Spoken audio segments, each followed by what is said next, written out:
يا أيها الناس اعبدوا ربكم الذي خلقكم والذين من قبلكم لعلكم تتقون. السلام علی رسول اللہ واشہد ان لا الہ الا اللہ وحدہ لا شریک لہ واشہد ان محمدا عبدہ ورسولہ وبعد. سورۃ الدہر یا سورۃ هل اتی علی الانسان یا سورۃ الانسان یا سورۃ الامشاج، مختلف نام ذکر کیے ہیں علماء نے. حدیث میں تو یہی آتا ہے کہ رسول اکرم صلی اللہ علیہ وسلم جمعہ کے روز فجر کی نماز میں الف لام میم السجدہ اور هل اتی علی الانسان یہ پڑھا کرتے تھے. یہ نام تمییز کے لیے ہوتے ہیں. بعض اوقات سورت کا ابتدائی کلمہ جیسے الف لام میم البقرہ، الف لام میم آل عمران، الف لام میم السجدہ، اس طرح اس کا نام تمییز کے لیے لیا جاتا ہے اور یہ نام صرف پہچان کے لیے ہوتا ہے. اور بعض اوقات کوئی ایک کلمہ جو کسی صورت کے اندر مذکور ہوتا ہے اس کو اس کا نام قرار دے کر بولا جاتا ہے جس سے اس کی پہچان ہو جاتی ہے. جیسے سورۃ القیامہ، سورۃ الدہر. القیامہ کا لفظ آیا ہے لا اقسم بیوم القیامہ، اور اس میں دہر کا لفظ آیا ہے سورۃ الدہر. اور کبھی ایسا بھی نام ہوتا ہے جو اس کے موضوع اور مضمون کے حساب سے ذکر کیا جاتا ہے. جیسے سورۃ القتال، سورۃ الفتح، کہ اس میں اللہ رب العزت نے رسول اکرم صلی اللہ علیہ وسلم کے لیے قتال کا حکم ذکر فرمایا ہے، اس کے آداب ذکر کیے ہیں اور اس کی ہدایات بیان فرمائی ہیں. تو کبھی اس طرح بھی نام ذکر کیا جاتا ہے کہ یہ قتال کے موضوع پر ہے. اور سورۃ الفتح، اس میں رسول اکرم صلی اللہ علیہ وسلم کی فتح کا ذکر ہے کہ اس صلح کے بعد آپ صلی اللہ علیہ وسلم کے لیے فتوحات کے دروازے اللہ رب العزت نے کھول دیے ہیں اور یہ آنے والی فتح کی بنیاد بن گئی ہے. اور واقعتاً ایسا ہی ہوا. یہ صلح مستقبل کے لیے فتح کی بنیاد بن. تو یہ نام جو ہوتے ہیں صورتوں کے اس طرح معروف ہوتے ہیں. اور جو علماء ہیں قرآن کے، قرات کے، قراء اور مقاری. قراء، قراء قرآن کے علماء، اور مقاری قرآن کے پڑھانے والے، مقری اس کی جمع المقاری. اس لیے کہ جو قراء اور قراء تھے، قاری کی جمع قراء بھی آتی ہے اور قراء بھی آتی ہے، اور مقری اس کی جمع مقاری آتی ہے جو پڑھانے والے ہیں. جو پڑھنے والے ہیں وہ پھر آگے پڑھانے والے ہیں. تو یہ ان کے نام بیان کرتے ہیں. اور صحابہ میں جو حضرات اس کے ساتھ معروف تھے،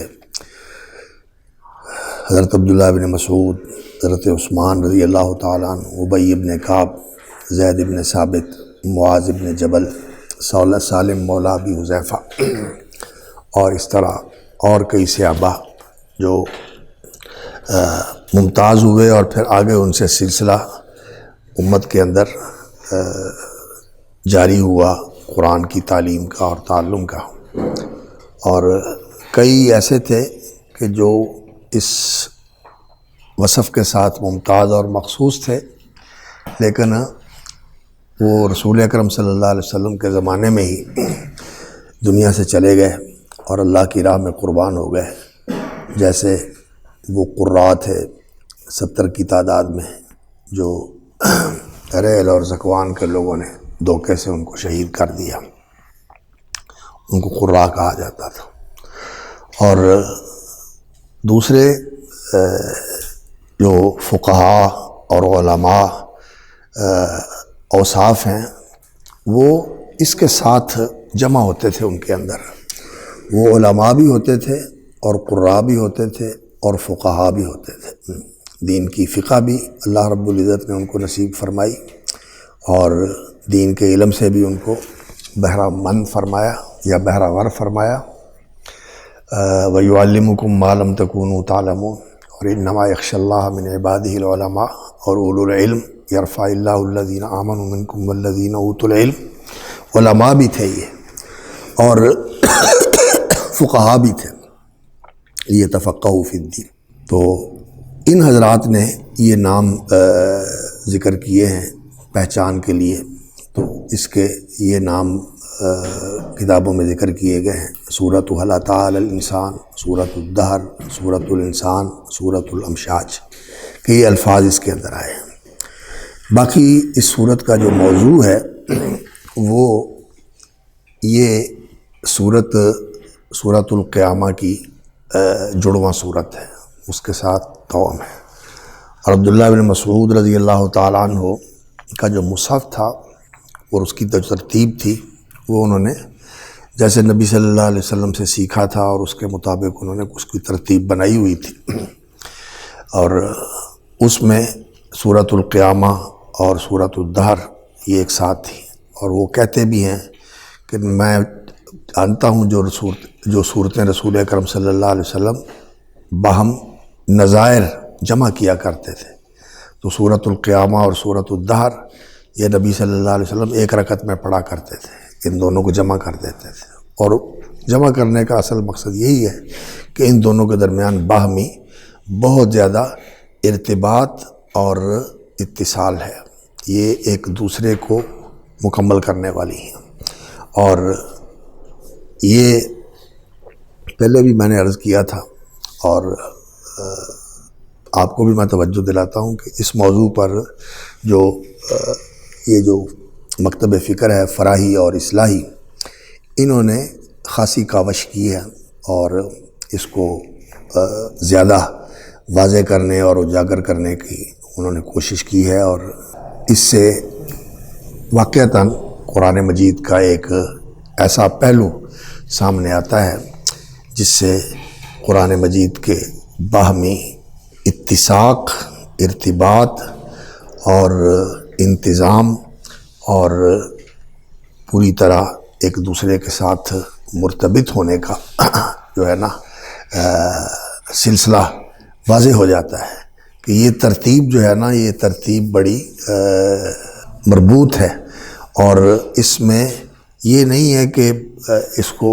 الٹپ ایسے ہی اکٹھا کر دیا گیا ہو، نہیں، بلکہ اس ترتیب کے اندر بہت زیادہ معنویت ہے اور اس کے اندر ایک نظم ہے اور انتظام اور اتساق، اس کے اندر جڑاؤ ہے، آپس میں ارتباط ہے. اور اسی کو ہی اللہ رب العزت نے صحابہ کے ذریعے، رسول اکرم صلی اللہ علیہ وسلم کے ذریعے، پھر صحابہ کے ذریعے اور پھر امت کے علماء کے ذریعے قائم رکھا ہوا ہے. اور یہ جو مصحف کی ترتیب ہے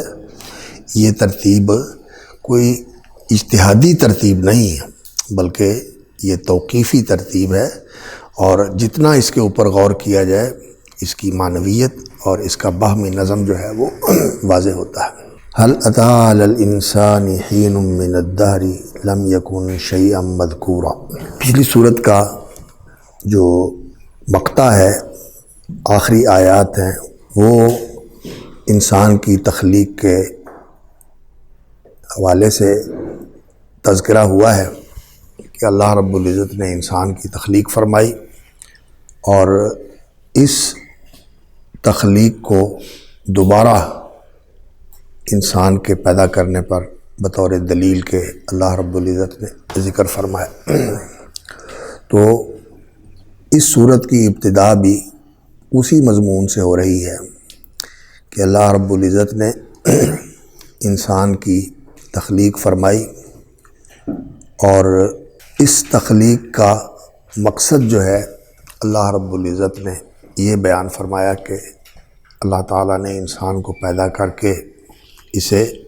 تمییز، عقل اور تمییز کی قوت اور صلاحیت عطا فرمائی، اور اسے یہ عقل و تمییز کی جو قوت اللہ رب العزت نے عطا فرمائی ہے، یہ اس لیے عطا فرمائی ہے کہ اس نے اس زندگی کے اندر امتحان دینا ہے، اور وہ امتحان اس کے شکر کا امتحان ہے اور اس کے صبر کا امتحان ہے۔ شکر کا مقابل ذکر فرمایا کفر، کہ یا تو یہ شکر گزار بنے گا یا پھر ناشکرا اور کافر بنے گا۔ اور شکر کے ساتھ جو ایک دوسری چیز ہے،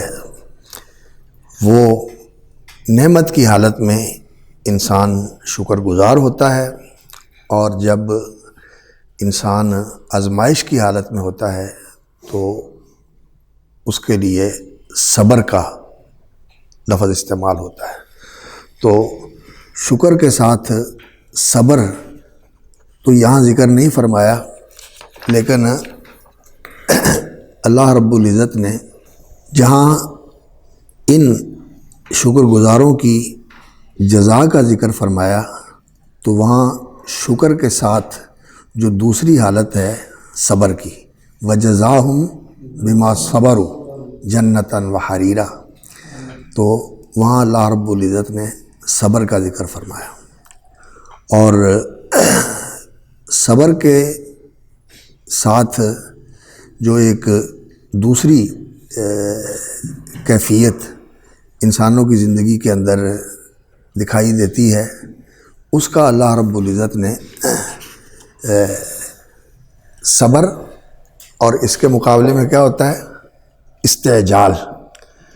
جیسا کہ فرمایا وَاصْبِرْ كَمَا صَبَرَ أُولُو الْعَزْمِ مِنَ الرُّسُلِ وَلَا تَسْتَعْجِل لَّهُمْ۔ صبر کے ساتھ استعجال، عجلت، جلد بازی، جلدی طلب کرنا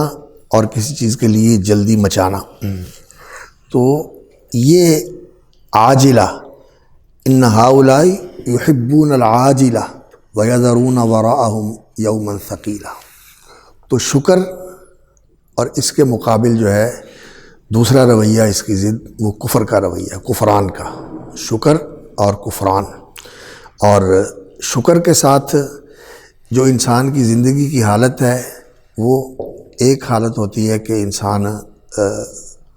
نعمت کی حالت میں شکر کرتا ہے، اور جس وقت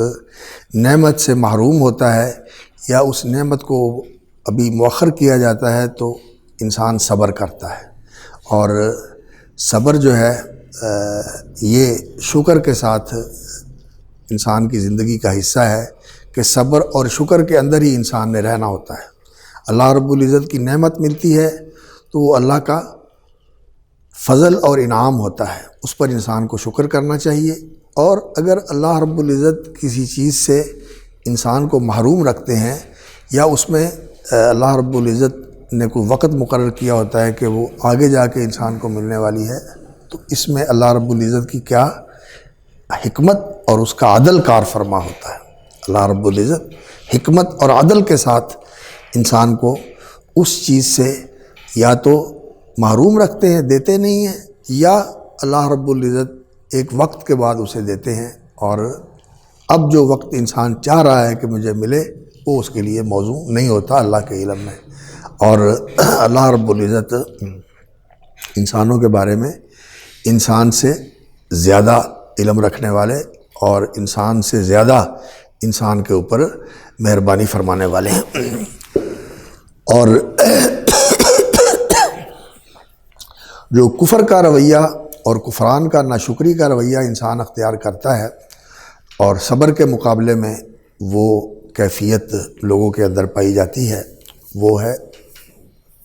استعجال کی، کہ لوگ یحبون العاجلہ اور یریدون الحیات الدنیا اور بل تؤثرون الحیات الدنیا وتذرون الآخرہ، ایسے ہی ہے،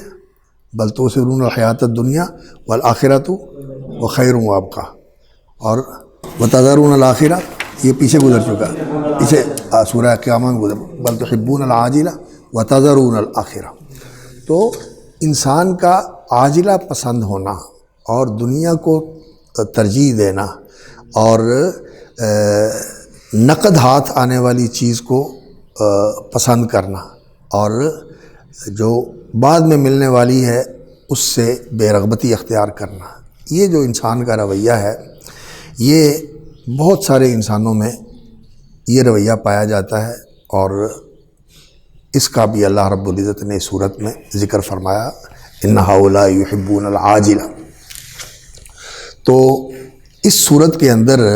یہ مضامین جو ہیں وہ بیان ہوئے ہیں، اور شکر، صبر اور کفر اور حب العاجلہ، یہ اللہ رب العزت نے انسان کا رویہ اس صورت کے اندر بیان فرمایا ہے، اور پھر اس کی جزا بھی اللہ رب العزت نے اس صورت میں بیان فرمائی، اور کفر اور حب عاجلہ کی جو جزا ہے اس کو اللہ رب العزت نے بہت ہی اختصار کے ساتھ انا اعتدنا للکافرین سلاسل واغلالا وسعیرا، ایک ہی آیت میں اللہ رب العزت نے بیان کر دیا کہ یہ دنیا کو ترجیح دینے والے اور عاجلہ کے لیے ہی اپنی ساری زندگی کو وقف کرنے والے ہیں، یہ ناشکرے ہیں۔ ان کو اللہ رب العزت نے جو صلاحیت عطا فرمائی تھی عقل کی اور تمییز کی، شعور کی اور فہم کی، انہوں نے اس سے کام نہیں لیا اور اس کو استعمال نہیں کیا، اور اس کو انہوں نے بہت ادنا چیزوں کے اندر استعمال کر کے اس صلاحیت کی بے قدری کی، اور جس مقام تک پہنچنے کے لیے اللہ رب العزت نے ان کو یہ صلاحیت عطا فرمائی تھی کہ یہ صبر اور شکر کا رویہ اختیار کریں، اور اس عاجلہ کے بجائے صبر اور شکر کے رویے سے جو بعد میں ملنے والا ہے اس کے لیے اپنے آپ کو تیار کریں اور اس کو زیادہ سے زیادہ بہتر بنانے کی کوشش کریں۔ یہ رویہ جو انسان ترک کرتا ہے اس کی جزا پھر اللہ رب العزت نے یہ رکھی ہے کہ اعتدنا للکافرین سلاسل واغلالا وسعیرا، اور جو صبر اور شکر کا رویہ اختیار کرتا ہے اور اس دنیا کے اندر اس دنیا کو ترجیح نہیں دیتا اور اسی کے لیے اس کی ساری بھاگ دوڑ اور جد و جہد نہیں ہوتی، بلکہ وہ اس دنیا کی جد و جہد کو آخرت کے نقطہ نظر سے بروئے کار لاتا ہے، اس میں کوشش کرتا ہے، بھاگ دوڑ کرتا ہے، اور مقصد اس کا کیا ہوتا ہے؟ آخرت میں کامیاب ہونا، آخرت کو بہتر بنانا، اور اس کے لیے کوشش کرنا، جیسا کہ فرمایا من اراد الآخرۃ وسعى لها سعيها وهو مؤمن فاولئک کان سعیہم مشکورا۔ اس سے پہلے کیا ہے؟ من کان یرید العاجلۃ عجلنا له فیها ما نشاء لمن نرید، من کان یرید العاجلۃ عجلنا له فیها ما نشاء لمن نرید، جو صرف یہ دنیا ہی چاہتا ہے، من کان یرید الحیات الدنیا وزینتها، یہ دنیا ہی اس کا مقصود و مطلوب ہے اور اسی کے لیے اس کی سعی و کوشش ہے اور اسی کے لیے اس کی بھاگ دوڑ ہے اور یہی اس کا مقصود و مطلوب ہے۔ من کان یرید الحیات الدنیا وزینتها، اور آخرت کو اس نے چھوڑ رکھا ہے، وتذرون الآخرہ، آخرت کو بلایا ہوا ہے، چھوڑا ہوا ہے، اللہ کی ملاقات کو بھی بھولا ہوا ہے اور اللہ کے سامنے پیش ہونے کا بھی اسے احساس نہیں ہے۔ نوفی الیہم اعمالہم فیہا وہم فیہا لا یبخسون، اللہ رب العزت نے فرمایا ہم ان کو دنیا میں ان کے اعمال کا پورا بدلہ دے دیتے ہیں، جو دنیا کے لیے کیا اس کا صلہ بھی دنیا میں مل گیا، اور جو نیکی انہوں نے کی جس کا آخرت میں صلہ ملنے والا تھا، آخرت میں ان کے لیے کچھ نہیں ہے، اس کا صلہ بھی دنیا میں ہی مل جاتا ہے۔ اذھبتم طیباتکم فی حیاتکم الدنیا واستمتعتم بہا، اذھبتم طیباتکم فی حیاتکم الدنیا واستمتعتم بہا۔ تو یہ دنیا کے اندر ہی ان کو مل گیا۔ کیسے آیت تھی وہ؟ من کان یرید العاجلۃ عجلنا لہ فیہا ما نشاء لمن نرید۔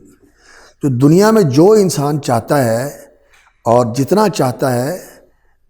پورا نہیں ملتا اس کو، کتنا ملتا ہے جو اس کے لیے مقدر ہوتا ہے۔ من کان یرید العاجلۃ عجلنا لہ فیہا ما نشاء، جتنا وہ چاہتا ہے وہ نہیں ملتا، بلکہ جتنا اللہ چاہتے ہیں اتنا ملتا ہے۔ اور جو کوئی چاہتا ہے سب کو مل جائے، نہیں، لمن نرید، جس کو اللہ چاہتا ہے اس کا ملتا ہے۔ کئی لوگوں کی کوشش ہوتی ہے لیکن انہیں ملتا نہیں، اس لیے کہ ان کے لیے مقدر نہیں ہوتا۔ عجلنا لہ فیہا ما نشاء لمن نرید ثم جعلنا لہ جہنم یصلاھا مذموما مدحورا، اور پھر ظل سعیہم فی الحیات الدنیا وہم یحسبون انہم یحسنون صنعا۔ یہ مضمون اللہ رب العزت نے قرآن مجید میں بڑی تفصیل کے ساتھ بیان فرمایا، اور یہ نبیوں کی دعوت کی اساس ہے کہ وہ اللہ کی عبادت کی دعوت دیتے ہیں اور اللہ کی ملاقات کا یقین لوگوں کے اندر پیدا کرتے ہیں کہ تم نے اللہ کے سامنے پیش ہونا ہے، اللہ کی عبادت کرنی ہے، اور اللہ رب العزت نے تم سے پوچھنا ہے کہ تم نے ماذا کنتم تعبدون، کس کی عبادت کرتے تھے۔ اس چیز کی انبیاء دعوت دیتے ہیں کہ عبادت اللہ کی کرو، اور وہ عبادت جو ہے تذلل اور خضوع، تو وہ کبھی اس کو اس طرح ذکر کیا جاتا ہے کہ انسان اللہ کی عبادت کرے، یعنی اس کی محبت کے ساتھ اس کے لیے تذلل اور خضوع کا التزام اور اظہار کرے، اور اسی تذلل اور خضوع اور اسی محبت اور اللہ رب العزت کے ساتھ جو انسان کا ایک تعلق ہے عبودیت کا، اس کا اظہار جو ہے وہ زندگی کے اندر صبر اور شکر کے ساتھ ہوتا ہے۔ صبر اور شکر جو ہے یہ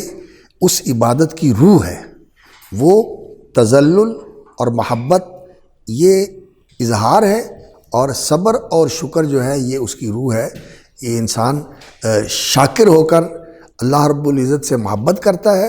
اور صابر ہو کر اللہ رب العزت کے لیے تذلل اور خضوع کا اظہار کرتا ہے۔ اور اس کے مقابلے میں جو رویہ ہے وہ ہے کہ انسان کفر کرے، اللہ کے ساتھ شرک کرے، اللہ کو بھول جائے، نسوا اللہ فانساہم انفسہم، اور اللہ کی آیتوں کو بھول جائے، کذبوا بآیاتنا فالیوم ننساہم کما نسوا لقاء یومہم ھذا، اللہ کی ملاقات کو بھولے رہے اور اللہ کی آیتوں کو انہوں نے جھٹلا دیا۔ کذالک اتتک آیاتنا فنسیتھا وکذالک اليوم تنسیٰ، اللہ کو بھلانا، اللہ کی آیات کو بھلانا اور ان سے اعراض کرنا، اور اللہ کی ملاقات کو بھول جانا اور اس کے لیے کوئی تیاری نہ کرنا، یہ جو رویہ ہے اس سے انبیاء علیہم الصلاۃ والسلام نے انسانوں کو خبردار کیا ہے۔ اور اس کے لیے یعنی یہ جو صبر، شکر اور عبادت اور اللہ کی محبت اور اللہ کے لیے خضوع اور تذلل، انابت الی اللہ، اور اللہ رب العزت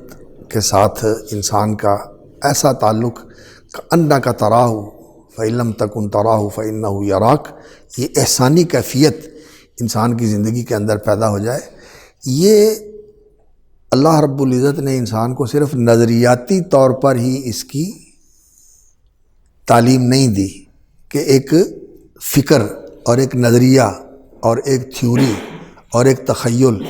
اور ایک ذہنی چیز وہ انسانوں کو بتائی ہو کہ یہ حاصل کرو، تعلیم دی ہے، اس کی تعلیم فرمائی ہے، لیکن صرف تعلیم جو ہوتی ہے کسی چیز کی یہ انسان کے لیے کافی نہیں ہوتی جب تک انسان کے لیے اس کا عملی نمونہ نہ سامنے رکھا جائے، اس کا ایسا عملی مظہر انسان کے سامنے ہو جسے انسان دیکھ سکے، اور جسے دیکھتا ہے پھر انسان اس کو اپناتا ہے اور اس سے صحیح معنوں میں استفادہ کرتا ہے اور اس کو اپنی زندگی کے اندر اتارنے اور ڈھالنے کی کوشش کرتا ہے۔ اس لیے اللہ رب العزت نے صرف احکام، تعلیمات اور ہدایات پر اکتفا نہیں کیا کہ انسان کی ضرورت یہ ہے کہ انسان کو رول ماڈل دیا جائے، اس کو اسوہ دیا جائے، اس کو قدوہ دیا جائے، اسے ہادی اور رہبر دیا جائے جس کی یہ پیروی کرے۔ تو اللہ رب العزت نے آسمانی تعلیم کے ساتھ، آسمانی ہدایت کے ساتھ، وحی کی تعلیم کے ساتھ اور وحی کی ہدایت کے ساتھ اللہ رب العزت نے انبیاء علیہم الصلاۃ والسلام کو مبعوث فرمایا، اور انبیاء علیہم الصلاۃ والسلام نے اس تعلیم کے مطابق سب سے پہلے اس پر عمل کر کے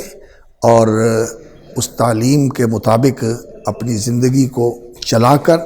اور اپنی زندگی گزار کر لوگوں کے لیے ایک نمونہ پیش کیا کہ ایسے اس ہدایت کے اوپر عمل کرو۔ اور یہ قدوہ اور اسوہ، لقد کان لکم اسوۃ حسنۃ فی ابراہیم والذین معہ، تمہارے لیے بہترین نمونہ ہے حضرت ابراہیم علیہ الصلاۃ والسلام اور ان کے ساتھیوں کے اندر۔ اور اسی طرح ہر نبی اور اس کے ساتھی اپنے اپنے دور میں جو ان کے ساتھ اخلاص کے ساتھ ملے اور جنہوں نے ان کی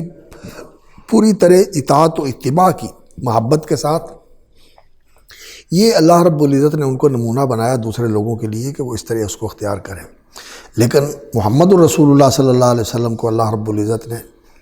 آنے والے سارے زمانوں کے لیے اور دنیا میں بسنے والے اور پیدا ہونے والے سارے انسانوں کے لیے اللہ رب العزت نے نبی اور رسول بنایا ہے اور اسوہ بھی بنایا ہے اور قدوہ بھی بنایا ہے۔ تو آپ صلی اللہ علیہ وسلم کا جو عملی نمونہ ہے یہ اللہ رب العزت نے محفوظ فرما دیا ہے سیرت کی شکل میں، سنت کی شکل میں۔ رسول اکرم صلی اللہ علیہ وسلم کی زندگی، آپ کا طریقہ، وہ آپ کی سنت ہے۔ علیکم بسنتی وسنت الخلفاء الراشدین المہدیین من بعدی، اور پھر خلفاء راشدین کا طریقہ جس کے اوپر انہوں نے زندگی گزاری، ان کی سنت، کیونکہ وہ رسول اکرم صلی اللہ علیہ وسلم کے ایسے جانشین تھے جنہوں نے آپ صلی اللہ علیہ وسلم کی زندگی کی پوری اتباع کی۔ جیسی اتباع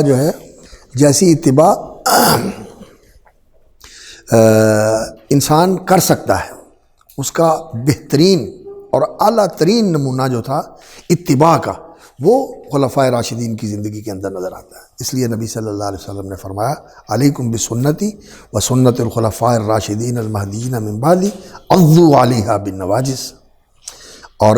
اس کو مضبوطی کے ساتھ تھامے رکھو۔ اور رسول اکرم صلی اللہ علیہ وسلم کی زندگی، آپ کی سیرت،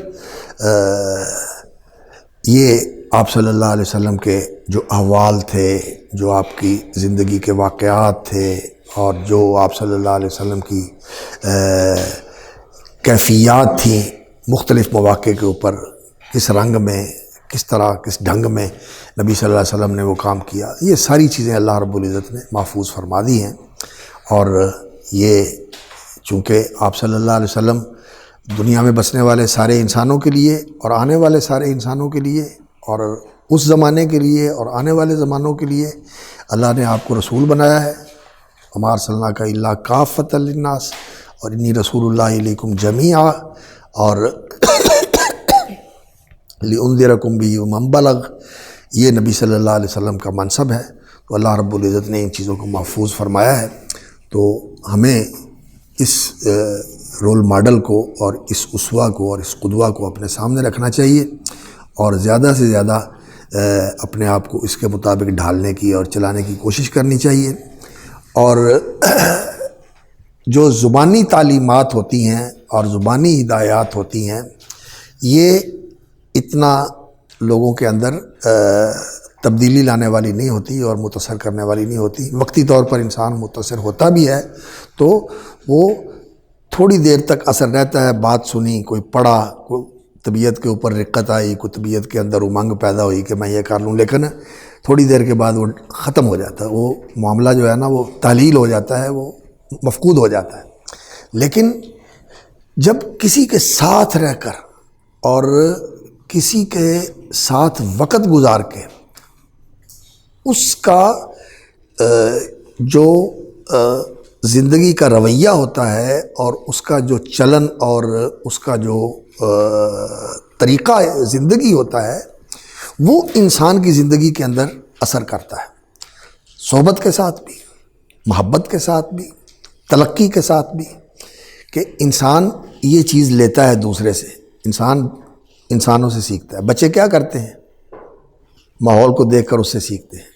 اور یہ جو ماحول کو دیکھ کر اس سے سیکھنے والا عمل ہے یہ انسان کے ساتھ ساری عمر رہتا ہے۔ جیسا ماحول ہوتا ہے وہ ماحول انسان کے اوپر اثر کرتا ہے۔ جس ماحول میں انسان چلا جائے، مدرسے میں آ جائے تو اس کا ماحول اثر کرتا ہے، اور دوسری جگہ چلا جائے اس کا ماحول اثر کرتا ہے، دنیا داری کا ماحول اثر کرتا ہے، دینداری کا ماحول اثر کرتا ہے۔ تو یہ چیز جو ہے نا انسان کے اوپر اثر انداز ہوتی ہے۔ تو اس لیے انسان کو رسول اکرم صلی اللہ علیہ وسلم کی سیرت اور آپ کی سنت کا اس طرح مطالعہ کرتے رہنا چاہیے کہ انسان اس کو اپنی زندگی کے اندر اتارنے کی کوشش کرے۔ اس لیے ہمارے بڑے محسن استاذ ہیں، اللہ تعالیٰ ان کو عافیت دے، وہ فرمایا کرتے تھے کہ زاد المعاد جو ہے یہ طالب علم سے کسی وقت بھی جدا نہیں ہونی چاہیے۔ زاد المعاد فی ہدی خیر العباد، یہ جو نبی صلی اللہ علیہ وسلم کا طریقہ زندگی ہے یہ انسان کو اپنانے کی کوشش کرتے رہنا چاہیے، اور اسی طرح سیرت کی کتابوں کا مطالعہ کرنا چاہیے۔ اور پھر وہ صحابہ جنہوں نے نبی صلی اللہ علیہ وسلم کی سیرت کو اپنا لیا اور انہوں نے اپنے آپ کو نبی صلی اللہ علیہ وسلم کے رنگ میں رنگنے کی کوشش کی، اور نبی صلی اللہ علیہ وسلم کا رنگ تو وہی تھا جو اللہ کا رنگ ہے، اللہ نے آپ کو رنگ دیا، صبغۃ اللہ، اور صحابہ نے پھر اس رنگ کو اپنایا اور اسی رنگ میں اپنے آپ کو رنگ لیا۔ تو یہ رنگ جو ہے انسان کے اندر آ جائے اور انسان کے اوپر چڑھ جائے اور انسان اس رنگ میں رنگا جائے، یہ صحابہ کی سیرت کا بھی مطالعہ کرنا چاہیے۔ تو اپنی تربیت کے لیے، اپنی اصلاح کے لیے رسول اکرم صلی اللہ علیہ وسلم کی سیرت اور صحابہ کی سیرت کا مطالعہ کرنا چاہیے تاکہ انسان کے اندر یہ کیفیت پیدا ہو۔ اور آج شاید علمی طور پر جتنی معلومات وسیع پیمانے پر میسر اور لوگوں کے اندر پھیلی ہوئی ہیں، معلوم ہیں، لیکن عملی طور پر جو کمی ہے وہ بہت زیادہ ہے۔ جتنی معلومات زیادہ ہیں اتنا عمل کم ہے، معلومات زیادہ ہیں عمل کم ہے۔ اور وہ علم جو انسان کے اندر خشیت پیدا کرے اور انسان کے اندر آخرت کی ترجیح پیدا کرے، کہ انسان آخرت کو ترجیح دینے والا بن جائے، کہ اس کی قیمت بہت زیادہ ہے۔ آخرت کی قیمت اس دنیا کے مقابلے میں کوئی نسبت ہی نہیں ہے، اس دنیا کی آخرت کو آخرت کے مقابلے میں۔ یہ دنیا تو آخرت کے مقابلے میں بہت ہی ادنا اور کمتر چیز ہے، بہت ہی حقیر اور بالکل ناچیز ہے، کچھ بھی نہیں ہے آخرت کے مقابلے میں۔ تو وہ علم جس سے انسان کو آخرت کی قدر و منزلت معلوم ہو اور اللہ رب العزت کی عظمت اور اللہ کا جلال اور اللہ کی قوت اور اللہ رب العزت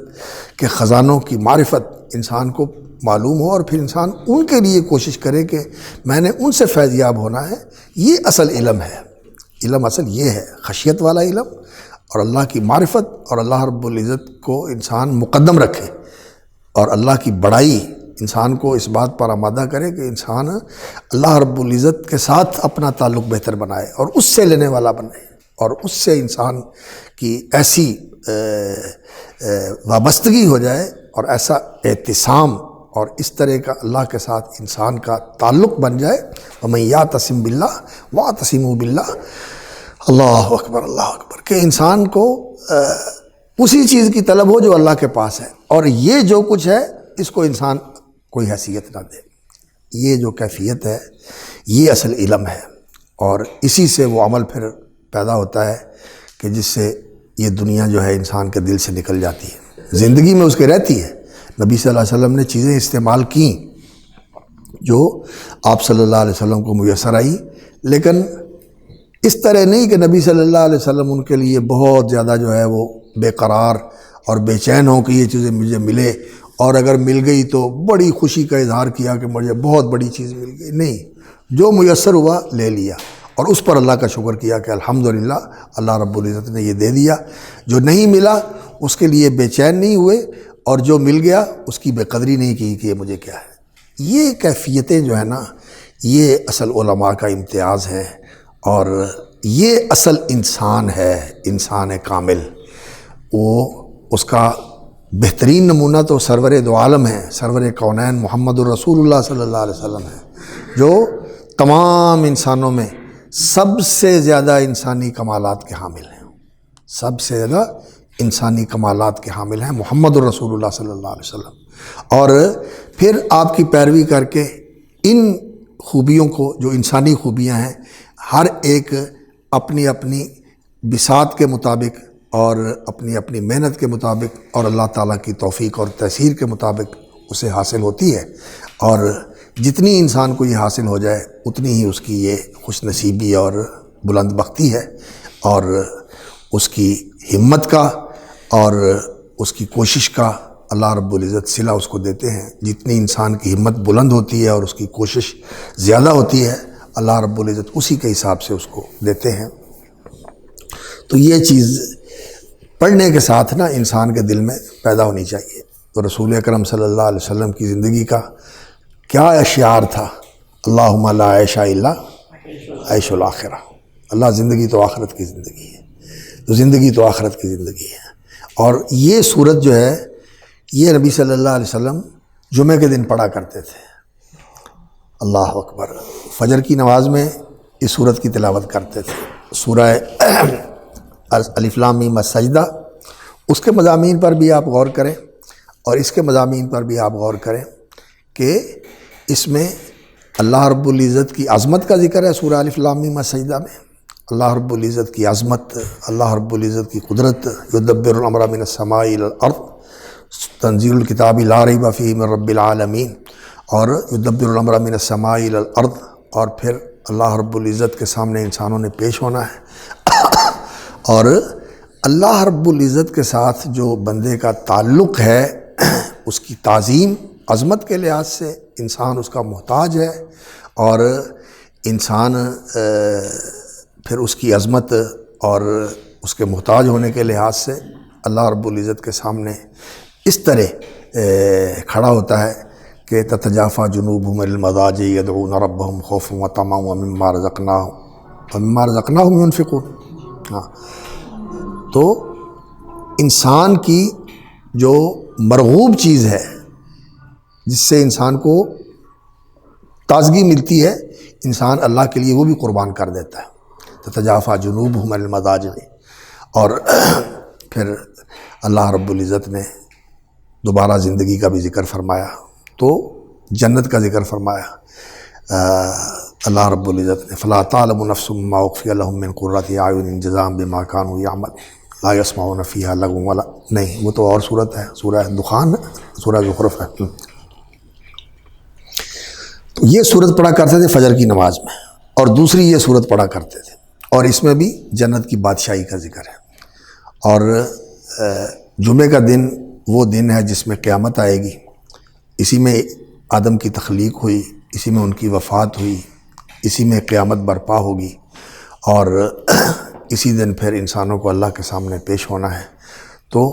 نبی صلی اللہ علیہ وسلم صبح کی نماز میں ان کا اہتمام کرتے ہیں، اور پھر جمعے کی نماز میں کبھی آپ صلی اللہ علیہ وسلم سورۃ الجمعہ اور سورۃ المنافقون پڑھتے، اور کبھی سورۃ الاعلیٰ اور سورۃ الغاشیہ پڑھتے۔ تو یہ نبی صلی اللہ علیہ وسلم کی تلقین تھی، یہ آپ کا واعظ تھا، اور صحابہ کے اوپر پھر اس کا اثر تھا کہ صحابہ کرام رضوان اللہ علیہم اجمعین نے اس دنیا کے ساتھ جو تعلق رکھا، وہ ان کا تعلق زہد کا تھا،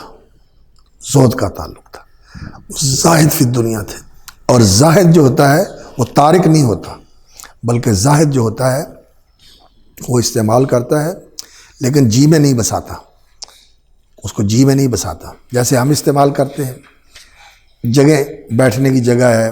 انتظار کرنے کی جگہ ہے، کوئی چیز جو ہے نا وہ دنیا کی اللہ رب العزت نے مہیا کی ہوئی، ہم اس کو استعمال کرتے ہیں، استعمال کر کے بس چھوڑ دیتے ہیں. وہ چیز ہمارے دل میں نہیں بستی کہ ہم اس کے لیے بے چین ہوں اور اس کو چھوڑنے کے لیے تیار نہ ہوں. ایسا نہیں ہوتا. زہد اس چیز کا نام ہے کہ چیز ملے، جو مل گیا ٹھیک ہے، اور دل میں انسان نہ بسائے. اور انسان جو ہے دل میں جو اس کے چیز بستی ہے وہ آخرت ہے، جنت ہے، جنت کی نعمتیں ہیں، جنت کی اللہ رب العزت کی رحمت ہے، اللہ کی رضا ہے، اللہ کی ملاقات ہے. اور ان حضرات کے ساتھ انسان کا اکٹھے ہونا ہے جن کی محبت میں انسان یہاں دنیا میں جیتا ہے. رسول اللہ صلی اللہ علیہ وسلم اور آپ کے صحابہ، اور اسی طرح اللہ کے نبی اور ان کے رفقا، جنت میں ان سب کے ساتھ انسان کی ملاقات ہوگی. اس چیز کا انسان کے دل میں خیال ہو. تو یہ چیز صحابہ کے دلوں میں بہت اعلیٰ درجے کی تھی. اور وہ جو حدیث ہے کہ صلاح اول هذه الامتی بالزہادت والیقین، اس امت کا پہلا جو گروہ تھا اس کی جو